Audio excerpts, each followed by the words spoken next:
ॐ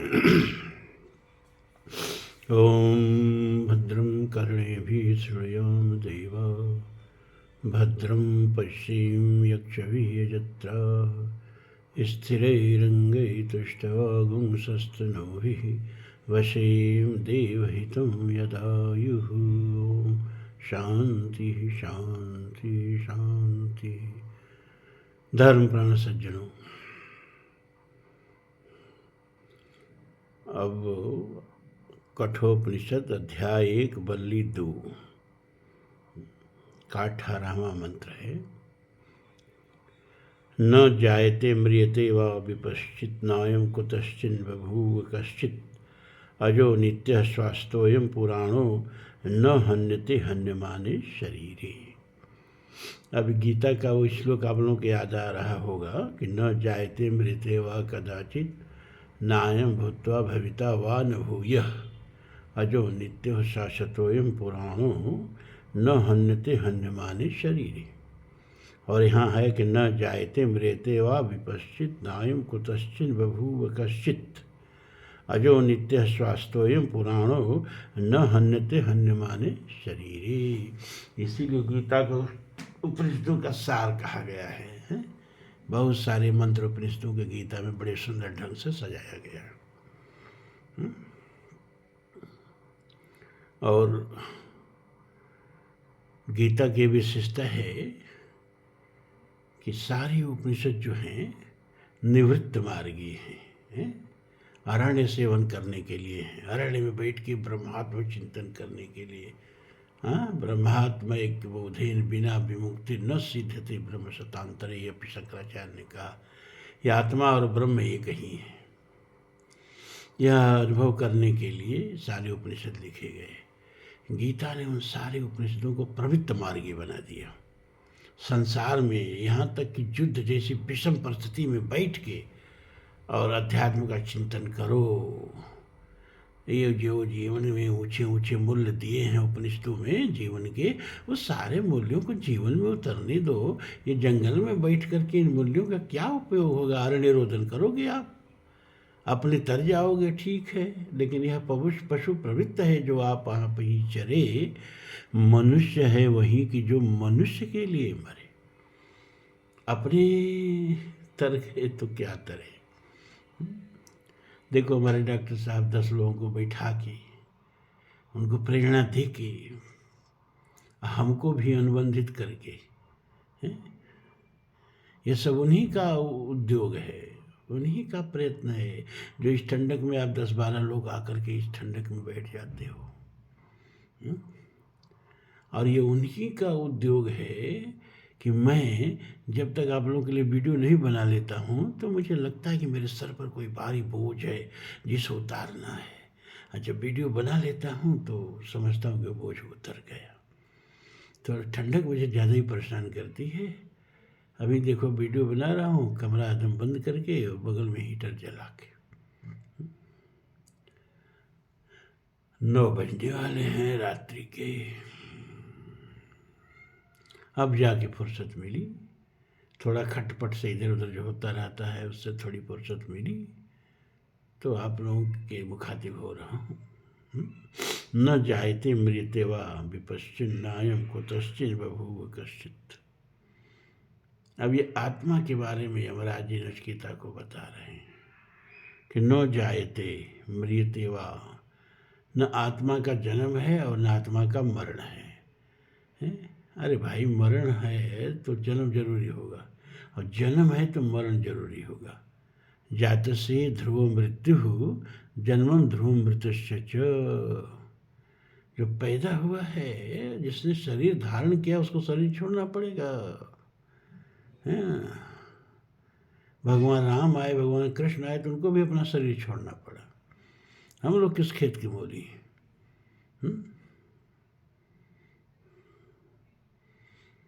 लेकिन ये आत्मा जो है न, इसका जन्म है, और जब जन्म नहीं तो मृत्यु भी नहीं है।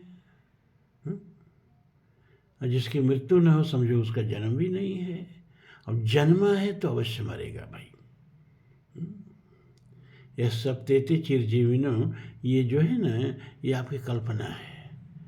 शरीर धारण करके कोई जीवित नहीं रह सकता। शरीर तो छोड़ना ही पड़ेगा, ये प्रकृति का नियम है। प्रकृति किसी के लिए नियम नहीं बदलती। क्यों? क्योंकि प्रकृति को पूरा ब्रह्मांड चलाना है ना। ये धरती पूरे ब्रह्मांड में है कहाँ?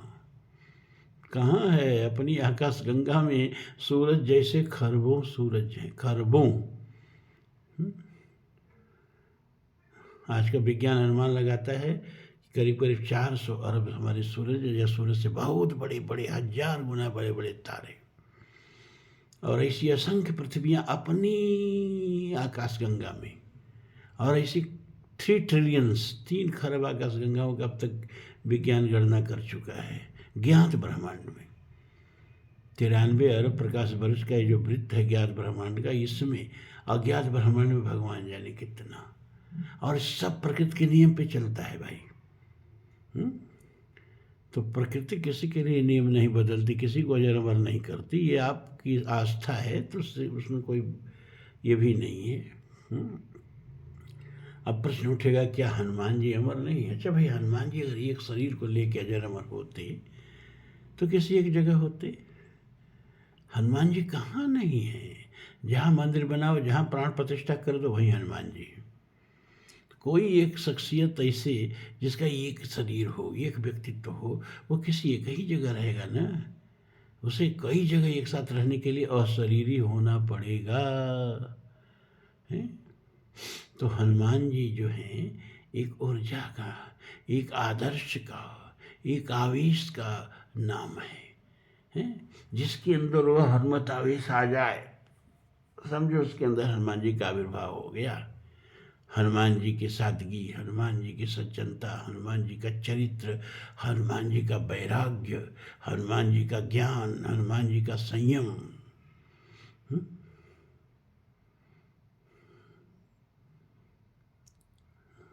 शुद्ध आहार विहार,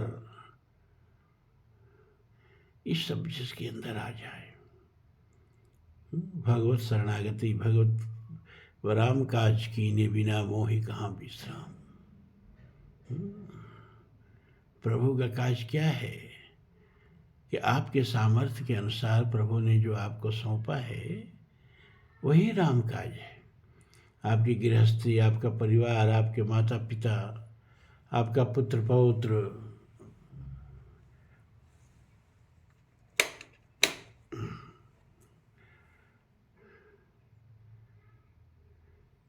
यही सब राम काज है। हमारी संस्कृति जो है ना, प्रवृत्त मार्गी रही, निवृत्त मार्गी नहीं रही। अरे देखिए, हमारे सबसे पहले पूर्वज मनु मानस में क्या लिखा है कि होत न विषय विराग, भवन बसत भा चौथपन, दंपति मन दुख लाग, जन्म गयो हरि भगत बिनु। तो बरबस राज सुतहि नृप दीना, नारी समेत भवन गवन, आप क्या किए? नारी समेत गवन बन कीना, नारी समेत गवन बन कीना। वन में भी जाते हैं तो स्त्री को लेके जाते हैं। ये सन्यास वाली परंपरा हमारे यहाँ थी ही नहीं, जो शंकराचार्य जी ने चलाई। ये शंकराचार्य जी की व्यवस्था थी कि बुद्ध ने सन्यास को बड़ा ही महिमामय बना दिया, और बौद्ध धर्म को राजाश्रय मिला। विशेष करके अशोक नहीं होता तो आज बुद्ध को कोई नहीं जानता। उस अशोक ने पूरे दक्षिण एशिया में, लंका से लेके, चीन से लेके, जापान से लेके, कंबोडिया, सब जगह, इसको कहते हैं राजाश्रय। जो जब धर्म को राजाश्रय मिलता है तब धर्म फलता फूलता है। इस समय हमारे ये सनातन धर्म को राजाश्रय मिला है। हमारी वर्तमान सरकार और हमारे प्रधानमंत्री मोदी जी का आश्रय मिला है, तब ये अयोध्या में राम मंदिर चमक रहा है, तब काशी विश्वनाथ कॉरिडोर चमक रहा है, और तब महाकाल कॉरिडोर चमक रहा है, विंध्याचल भवानी का कॉरिडोर चमक रहा है। ये तीर्थ स्थान जो हैं ये 4 लेन सड़कों से 6 लेन सड़कों से जुड़ते जा रहे हैं और हमारे तीर्थ स्थानों में हवाई अड्डा बन रहे हैं। अयोध्या में अंतर्राष्ट्रीय हवाई अड्डा बनेगा, कोई कभी सपना देखा था? ये सब राज आश्रय का कमाल है। जब बौद्ध धर्म को राजों का आश्रय मिलने लगा तो बौद्ध धर्म समाज में प्रभावी हो गया। तो बुद्ध सन्यासी बनाते थे हैं, तो सन्यास की गरिमा महिमा बढ़ गई। उस सन्यास लोहे जैसे लोहे को काटता है। इस बौद्ध धर्म के सन्यास का उच्छेद करने के लिए शंकराचार्य ने 10 नामी अखाड़ों की व्यवस्था की, सन्यास मार्ग की व्यवस्था की। तब से सन्यास मार्ग जो है हमारे यहाँ प्रभावी हो गया। जैसे चौथे मन पन कानन नृप जाही, तो अकेले नहीं जाते थे, पत्नी जिंदा है तो उसको लेके जाते थे। हमारा धर्म निवृत्त मार्गी है ये नहीं है, हमारा धर्म प्रवृत्त मार्गी है। और चौथे पन कानन नृप जाही कोई जरूरी नहीं था। किन किन राजाओं को आप नाम बता सकते हैं जो चौथे पन में जंगल में चले गए परिवार छोड़ के? बोलिए, किन किन राजाओं का नाम याद है आपको? दशरथ जी गए क्या? दशरथ के पिता अज गए क्या? अज के पिता रघु गए क्या? रघु के पिता दिलीप गए क्या? हैं?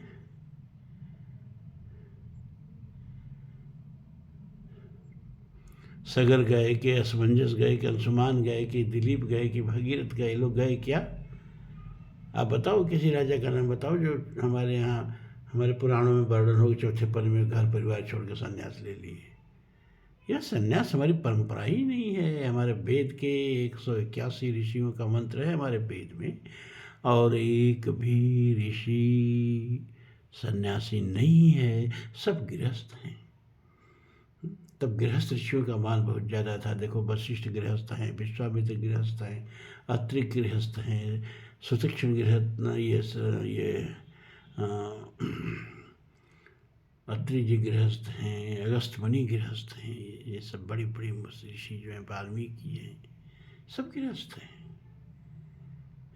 बाल बच्चे वाले हैं, 100 बच्चे पैदा करने वाले हैं।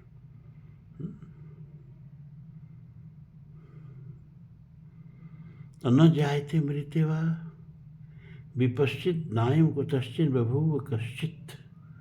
यह आत्मा न जन्म लेती है, न मरती है, और न विपश्चित, न अयम कुतश्चित न बभूव कश्चित।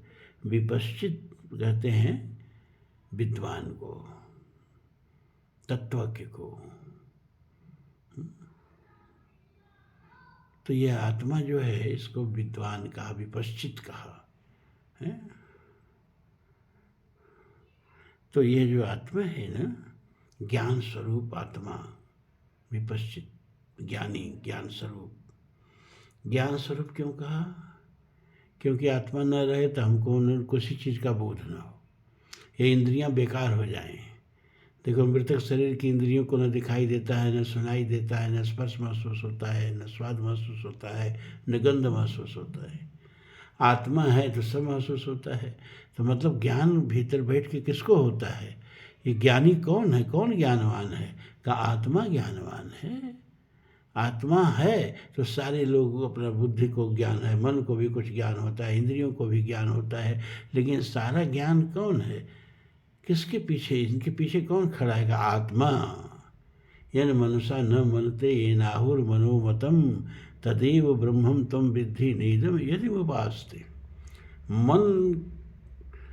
मन जिस शक्ति से करता है, यह चक्षुषा न पश्यते इन चक्षुगुंसी पश्यते।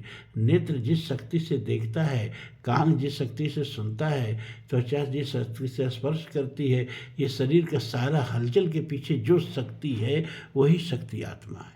इसीलिए इसको ज्ञानवान कहा। तो न अयम कुतश्चित न बभूव कश्चित। ये आत्मा जो है न किसी से हुआ है, मतलब इसका कोई जनक नहीं है, स्वयंभू है। स्वयंभू और अनादि है। ऐसा नहीं किसी काल में प्रकट हुआ चलो अब हमेशा रहेगा। अरे कोई चीज़ जब काल में आ जाएगी तो वो शाश्वत हो ही नहीं सकती।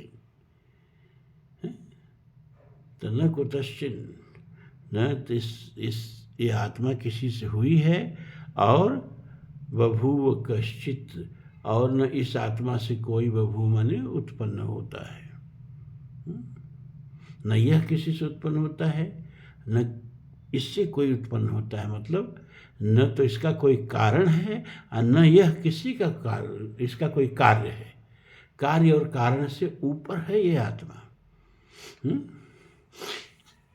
अब देखो भाई, अनिर्वचनीय को वचनीय किया जा रहा है, मतलब जो वाणी का विषय ही नहीं है उसको वाणी से समझाने का प्रयास किया जा रहा है।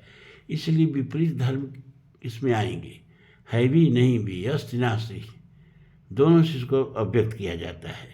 अजो नित्य श्वासतोयम पुराणो, अजन्मा है, अजो माने अजन्मा है, नित्य माने निरंतर है, शाश्वत है। ऐसा नहीं कि किसी काल में है किसी काल में नहीं है, हमेशा। महाभारत में भगवान गीता में समझाते हैं ना अर्जुन को, सुन अर्जुन मैं पहले भी था, तू भी थे, ये सब राजे भी, और जिनको अब तू देख रहा है होंगे तेरे आगे भी। कोई ऐसा काल नहीं था अर्जुन जब तू नहीं था, मैं नहीं था, या ये लोग नहीं थे, या कोई ऐसा काल नहीं होगा जब ये लोग नहीं रहेंगे या हम लोग नहीं रहेंगे। है? हमेशा सृष्टि के आविर्भाव से पहले हम थे और सृष्टि के प्रलय के बाद भी हम ही होंगे, इतना जान लो। राम रावण युद्ध हुआ तो हम भी थे, अब युद्ध में शामिल हुए नहीं हुए वो बात अलग की है। अगर सवर्ण कुल में पैदा हुए होंगे तो युद्ध में शामिल नहीं हुए होंगे, क्योंकि राम रावण युद्ध में कोई क्षत्रिय ब्राह्मण नहीं लड़ा, सब कोल वीर किरात जंगल के वनवासी ऋक्ष बानर भालू सब लड़े हैं।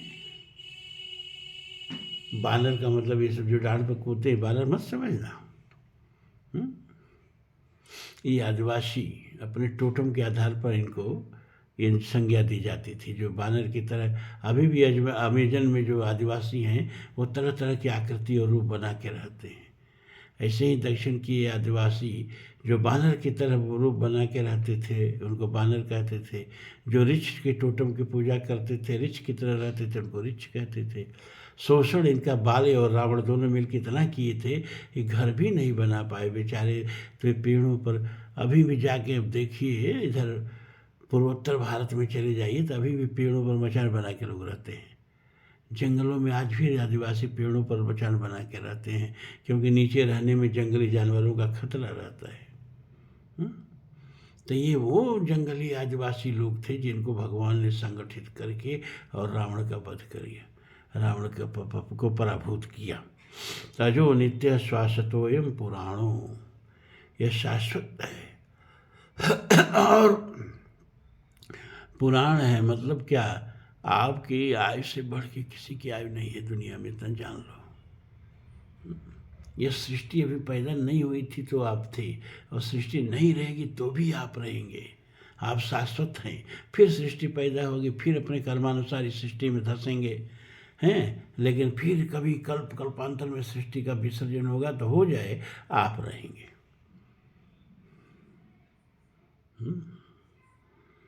अजो नित्य श्वासतोयम पुराणो न हन्यते हन्यमाने शरीर। शरीर के मरने से आत्मा नहीं मरती है। न हन्यते हन्यमाने शरीरे, शरीर के नाश से आत्मा का नाश नहीं होता है। आत्मा शाश्वत है, चिरंतन है, अजन्मा है, अनादि है। ये सब आत्मा के बारे में बताया जा रहा है। और अंत में आपको बताया जाएगा कि आप ही आत्मा हो, आप शरीर नहीं हो। सारे वेदांत का इतना ही मेहनत, इतना ही परिश्रम, इतना ही फल है क्या कि आप जान जाओ कि आप नाशवान शरीर नहीं हो, आप चिरंतन शाश्वत अजन्मा आत्मा हो। पूरा उपनिषद सुनते सुनते, निरंतर अभ्यास करते करते शायद आपके अंदर ये बोध हो जाए। झूठ का बोध होते होते इतना हो गया कि सत्य की तरह भास रहा है। अब सत्य का बोध होते होते ये जो झूठ है ना, झूठ की तरह भासने लगेगा, लेकिन इसके लिए समय लगेगा। गीता में भगवान ने कहा, बहु जन्म नामंते, जन्म जन्म मुनि जतन कराई। ये जन्मों का कोर्स है भैया, ये साल 2 साल का कोर्स नहीं है। लेकिन हाँ, गीता भगवान का नेहा विक्रम नाशो अस्ति प्रत्यवायो न विद्यते, स्वल्पम अस्य धर्मस्य त्रायते महतो विभाति। नेह विक्रम, इस जो शुरुआत कर दिया, अब इसका नाश नहीं है, अगले जन्म में यही से शुरू होगा। और जन्म जन्मांतर का ये कोर्स है आत्मा की मुक्ति। घबराने की बात नहीं है, बस आप लोगों पर प्रभु की कृपा है कि आप लोगों को ब्रह्म विद्या सुनने को मिल रही है। तो हंता चेन मन्यते हंतम, हतश्चेन मन्यते हतम, उभो तव न बीजानी तो नायम हंति न हन्यते। 19वां मंत्र। हंता चेन मन्यते, हंता चेत मन्यते। चेत माने यदि कोई, हंता माने मारने वाला, ये सोचता है कि हम आत्मा को मारने में समर्थ हैं। और हतश्चेत मन्यते हतम, और मरने वाला ये समझता है कि आत्मा मर गया। तो उभव तो न विजानी, तो ये दोनों नहीं जानते हैं। नायम हंति न हन्यति, न तो आत्मा किसी को हंति माने मारता है, और न हन्यति किसी के द्वारा मारा जाता है। मरता मारता ये सब शरीर का काम है। नाशवान होना, विकारवान होना, ये सब शरीर का काम है। बच्चा हुआ, अब बच्चा बढ़ते बढ़ते शिशु हुआ, शिशु से बढ़ते बढ़ते युवा हुआ, युवा से बढ़ते बढ़ते अधीर हुआ। हम कहते हैं बच्चे का विकास हो रहा है, विकास क्या हो रहा है, विकार हो रहा है। अब बुढ़ापा आ गई है। तो बच्चा से बुढ़ापे तक की आपने जो यात्रा की, ये शरीर के विकार की यात्रा है, शरीर के विकास की यात्रा नहीं है। और विकार होते होते एक दिन खत्म हो गया, विकार बन, अब विकार के लिए कुछ बचा ही नहीं, तो मृत्यु आ गई है। तो ये सब शरीर का धर्म है, आत्मा का ये धर्म नहीं है। न वो कभी बच्चा था, न कभी युवा था, न कभी बूढ़ा था, और ना ही इसमें कभी कोई विकार आता है। वो तो सदा ही ग्रस्त रहता है। हंता चेत मन्यते हतम है।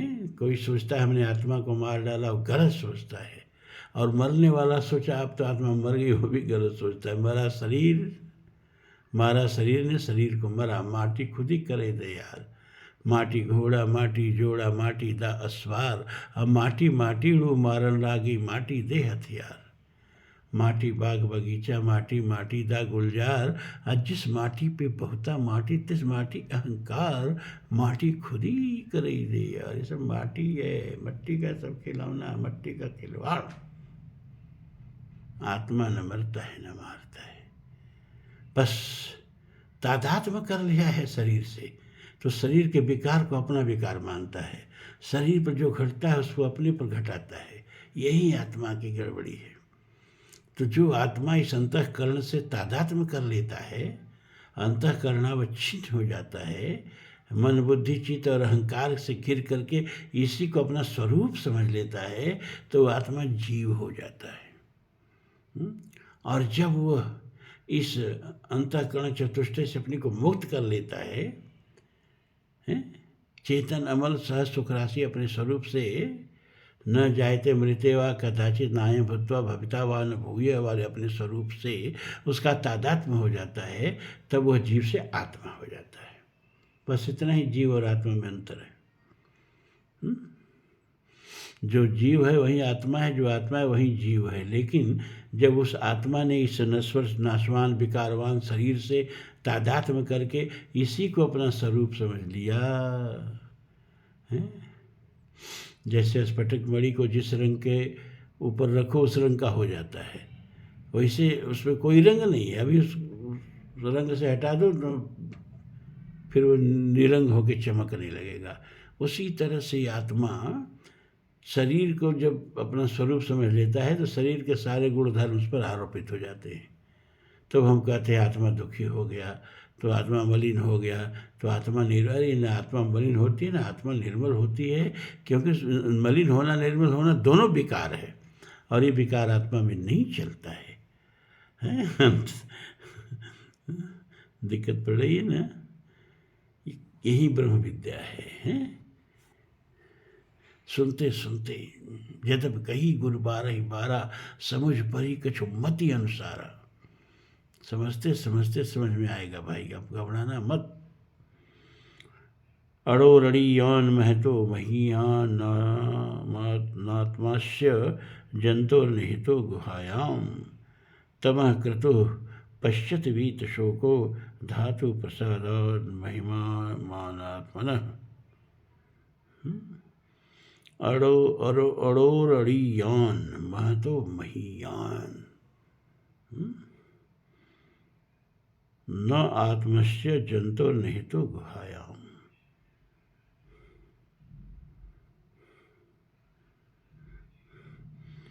जंतो गुहायाम, हर जीव के अंतःकरण में रहने वाला यह आत्मा, और आत्मा परमात्मा ये कहीं इतना जान लो, तो आत्मा बोलो चाहे परमात्मा बोलो, ईश्वर सर्वभूता नाम हृदय से अर्जुन तिष्ठति।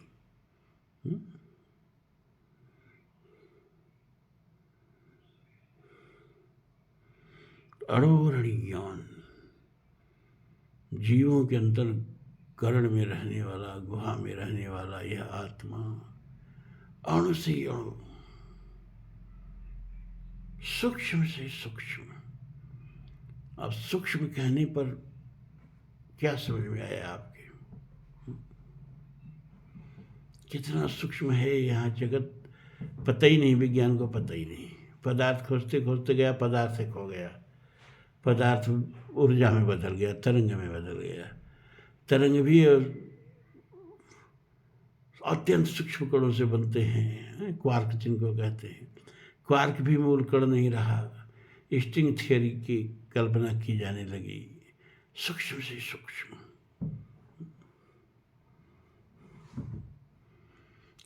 और विराट से विराट, कितना विराट कल्पना नहीं कर सकते।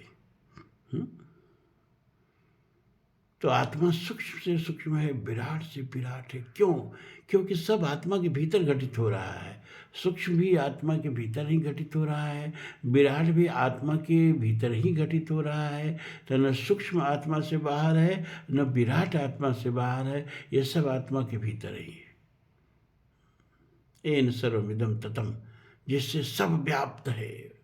सूक्ष्म से सूक्ष्म, विराट से विराट, दोनों जिससे व्याप्त है उसको आत्मा कहते हैं। कुछ भी इससे बाहर नहीं है। तमः क्रतु पश्यत वीत शोको धातु प्रसादान महिमान आत्मनः।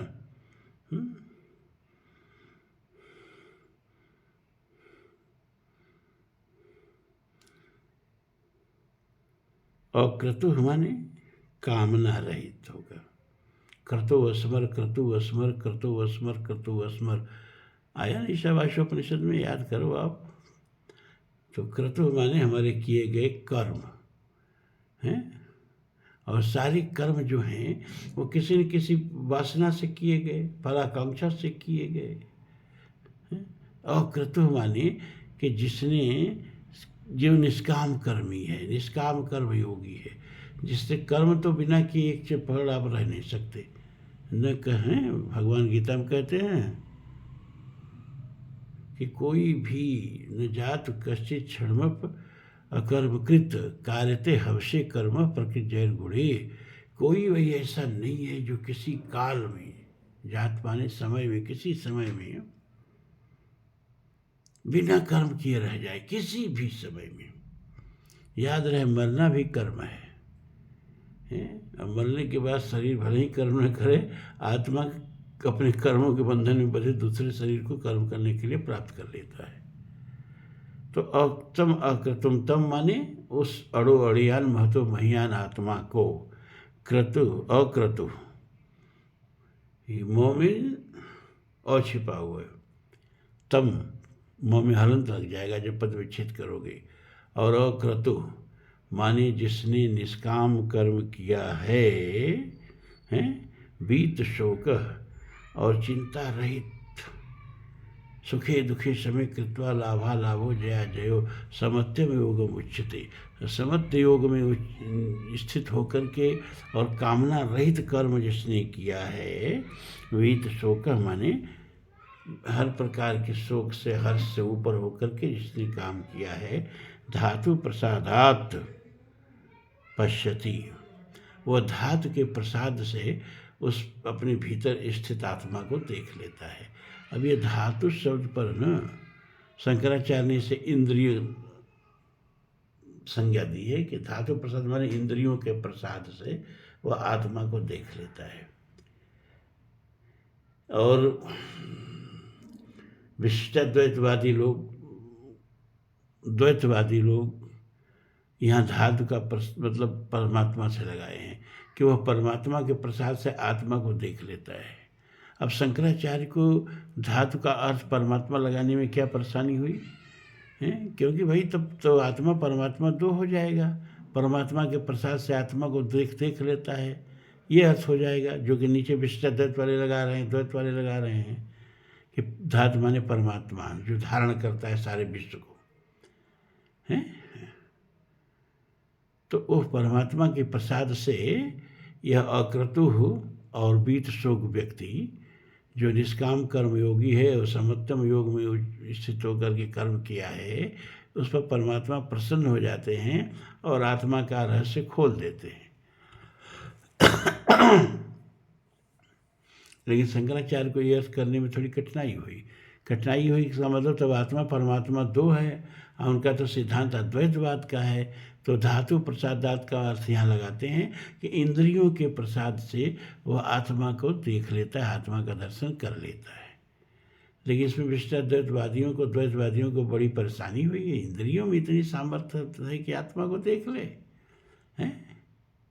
इंद्रियों से श्रेष्ठ तो मन है, मन से श्रेष्ठ बुद्धि है, बुद्धि परतस्थ स, और वह बुद्धि से भी पीछे है। तो ये सारे इंद्रियां परांच खान हैं। बुद्धि भी अपने आगे देखती है, मन भी अपने आगे देखता है, इंद्रियां भी अपने आगे देखती हैं। तो इंद्रियों से आत्मा का कैसे दर्शन हो सकता है? ये द्वैतवादियों का तर्क होता है। तो 3 मंत्र में ही आप लोगों का समय हो गया। हमें पता है कि जब समय लंबा खींचता है तो आप लोगों को और भी बहुत से काम है ना, गृह कार्य नाना जंजाला, और सबसे बड़ा काम तो हमारे डॉक्टर साहब का नारायण सेवा है। और मैं चाहता हूँ कि उसमें कोई बाधा न पड़े, वही इनकी पूजा है, निष्काम कर्मयोगी। और उनकी कृपा प्रसाद से ये सत्संग अविकल चल रहा है और चलता रहेगा, ऐसा मुझे उम्मीद है। तो अब आज हम यही समाप्त करते हैं। कल फिर ईश्वर ने चाहा तो फिर हम ब्रह्म विद्या पर विमर्श करेंगे।